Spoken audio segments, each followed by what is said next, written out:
नमस्कार दोस्तों। आज हम आपको ले चलते हैं भारत के देवभूमि कहलाने वाले राज्य उत्तराखंड की एक अनोखी यात्रा पर। ये यात्रा है यहाँ की मिट्टी से जुड़े इन्हीं पहाड़ों और घाटियों में बसने वाले विभिन्न समुदायों और जनजातियों की। अक्सर हम उत्तराखंड की प्राकृतिक सुंदरता में इतने खो जाते हैं कि यहाँ के लोग और उनकी समृद्ध सांस्कृतिक विरासत हमारी नज़रों से ओझल हो जाती है। तो आज इसी विरासत को जानने और समझने का प्रयास करेंगे। सबसे पहले बात करते हैं उत्तराखंड के दो प्रमुख सांस्कृतिक समूहों की, गढ़वाली और कुमाऊनी। गढ़वाली समुदाय मुख्य रूप से राज्य के गढ़वाल मंडल में रहता है, जिसमें जिले शामिल हैं जैसे पौड़ी, टिहरी, उत्तरकाशी, चमोली, रुद्रप्रयाग और देहरादून का कुछ हिस्सा। ये एक कृषि प्रधान समुदाय है, जिसकी जीवन शैली, रीति रिवाज और यहाँ तक के लोकगीत संगीत भी पहाड़ों और प्रकृति के इर्द गिर्द ही घूमते हैं। गढ़वाली भाषा, जो इंडो आर्यन परिवार से ताल्लुक रखती है, यहाँ की मुख्य बोली है और इसके बोलने वालों की तादाद लगभग 25 से 30 लाख के आसपास मानी जाती है। वहीं दूसरी ओर कुमाऊं मंडल में कुमाऊनी समुदाय का वास है। अल्मोड़ा, नैनीताल, पिथौरागढ़, बागेश्वर, चंपावत और उधम सिंह नगर जैसे जिले इसके अंतर्गत आते हैं। गढ़वालियों की तरह ही कुमाऊनी लोगों का जीवन भी कृषि और पशुपालन पर केंद्रित है।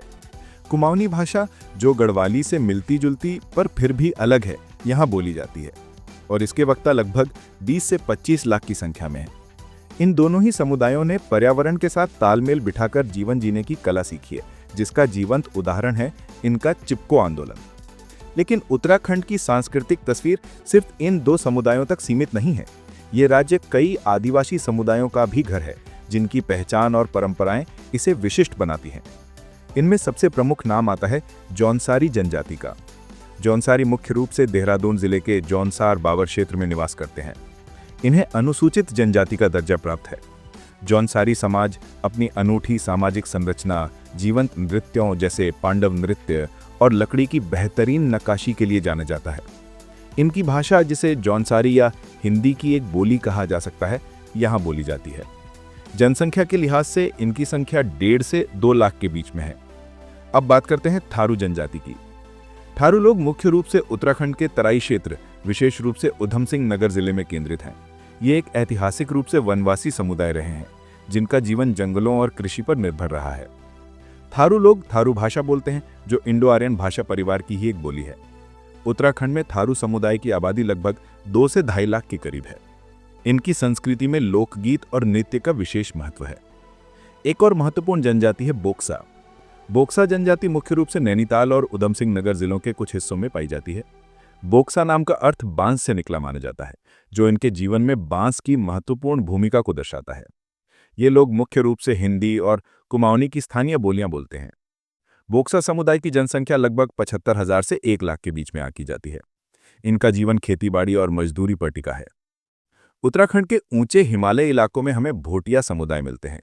भोटिया मूल रूप से एक व्यापारिक समुदाय रहे हैं, जो ऐतिहासिक रूप से तिब्बत के साथ व्यापार के लिए जाने जाते थे। ये चमोली, उत्तरकाशी और पिथौरागढ़ जिलों की सीमावर्ती घाटियों में रहते हैं। भोटिया लोग हिंदी और स्थानीय बोलियां बोलते हैं, हालांकि पुरानी पीढ़ी तिब्बती भाषा से भी परिचित है।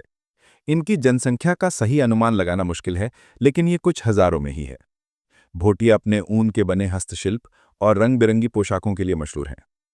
इन सब के अलावा उत्तराखंड में राजी जनजाति जैसी छोटी जनजातियां भी निवास करती हैं। राजी उत्तराखंड की सबसे छोटी और सबसे पुरानी मानी जाने वाली जनजाति है, जो मुख्य रूप से पिथौरागढ़ जिले के सीमांत इलाकों में रहती है। इनकी जनसंख्या बहुत कम, मात्र कुछ हजार में ही है, और ये एक शिकारी संग्राहक के रूप में जीवन यापन करते रहे हैं। दोस्तों, जैसा कि हमने देखा, उत्तराखंड सिर्फ एक देवभूमि ही नहीं, बल्कि एक लोक भूमि भी है। यहाँ की सांस्कृतिक फुलवारी में गढ़वाली, कुमाऊनी, जौनसारी, थारू, बोक्सा, भोटिया जैसे अनेकों रंग खिलते हैं। हर समुदाय ने अपनी भाषा, अपने रीति रिवाज, अपने लोकगीतों और अपनी जीवन शैली के जरिए इस राज्य की सांस्कृतिक ताने बाने को समृद्ध किया है। आज के इस भागदौड़ भरे जमाने में, जहां संस्कृतियां तेजी से विलुप्त हो रही हैं, उत्तराखंड के ये समुदाय अपनी पहचान बचाए हुए हैं। लेकिन इनकी इस विरासत को सहेजने और आगे बढ़ाने की जिम्मेदारी भी हम सबकी है। उम्मीद है आपको उत्तराखंड के इन समुदायों के बारे में जानकर अच्छा लगा होगा। अगली बार हम इनमें से किसी एक समुदाय की संस्कृति पर गहराई से चर्चा करेंगे। तब तक के लिए नमस्कार।